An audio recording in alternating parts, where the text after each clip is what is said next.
Magandang umaga, class. Kinagagalak ko rin kayong makita. Kamusta ang araw niyo, grade 7? Okay, mabuti naman kung ganon. Ngayon, handa na ba kayong madagdagan ng inyong kaalaman sa araw na ito?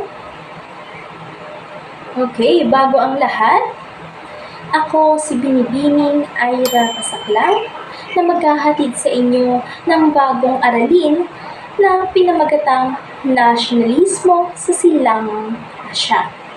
Okay, kapag sinabi nating nasyonalismo, class, ano ang unang pumapasok sa inyong isipan? Yes, ito ay pagmamahal sa bansa. Ano pa? Okay, ito ay pagkakakilanlan sa sariling pinagmulan. Okay, so ako ay nagagalak dahil meron na kayong kaalaman tungkol sa ating lesson na aking ituturo sa araw ito. Ngayon, class, kapag sinabi nating nasyonalismo, ito ay tumutukoy sa isang sistema ng kaisipang pang-politika na kung saan nagsasaad ito ng karapatan ng isang bansa. Karapatan nito na maging malaya mula sa mga mananakop sa pamamagitan ng pagbuo ng sarili nitong pagkakakilanlan. Okay?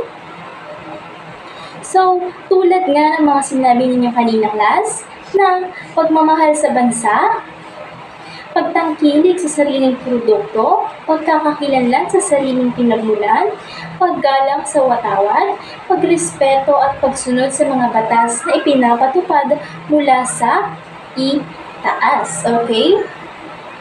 So, alam niyo ba na napasailalim ang China, Japan at Korea sa paghihimagsik ng mga dayuhang kapangyarihan sa pagsapit na ika-19 na siglo?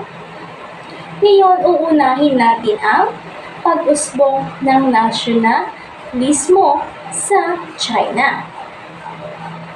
Nagsimula ang pagkawala ng kontrol ng bansang China mula nang ito ay matalo sa unang digmaang Opyo na naganap noong 1839 to 1842.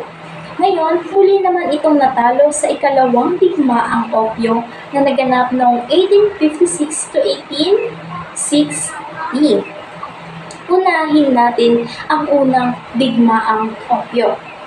Ang unang digmaang Opyo ay naganap noong 1839 sa pagitan ng China at England. Very good. Dahil sa pagkasira at pagkasunog ng mga opisyal na aduana ng pagmamay-ari umano ng mga British. Dahil dito, tinangkilik din ng mga Chino ang opyo dahil yan sa pagkakaroon o taglay nila na mayroon silang importanteng sangkap pagdating sa paggawa ng medisina. So, ilang taon nagtagal or gaano katagal ang unang digmaang Opyo? Yes? Okay, very good. Ito ay tumagal na 3 taon. So, natalo ang China dahil wala silang sapat na pandagat panlaban sa England. So, pangalawa ay ang ikalawang digmaang Opyo. So, ang ikalawang digmaang Opyo ay naganap noong 1856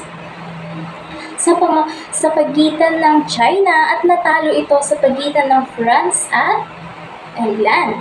Okay, naging sanhi nito is pagpigil ng mga opisyal ng aduana sa pagpasok ng barko ng mga British na mayroong dalang opyo. At the same time, pumasok din dito o sumama rin dito ang France dahil mayroon siyang nakita na hindi magandang pagtrato ng mga Sino sa mga misyonerong Pranses. Okay.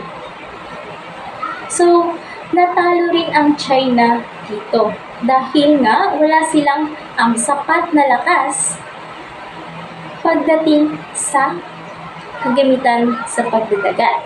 Okay? Naintindihan ba ang una at kalawang digmaang opyo? Magaling! Ngayon, dumako tayo sa dalawang rebelyon.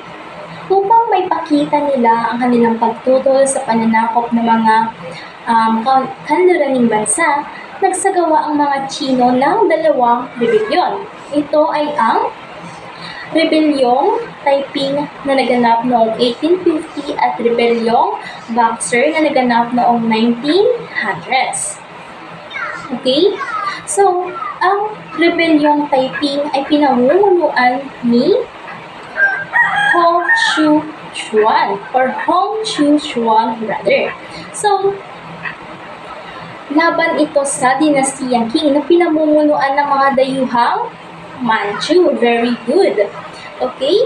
Ang pangunahing layunin ng Rebelyong Taiping ay upang pabagsakin ang dinastiyang Qing nang sa ganun ay mahinto na ang pamumuno ng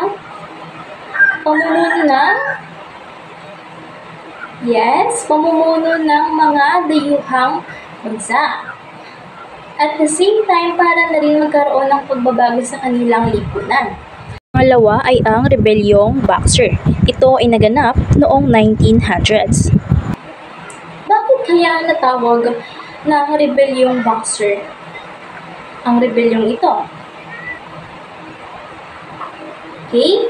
Natawag itong Rebelyong Boxer dahil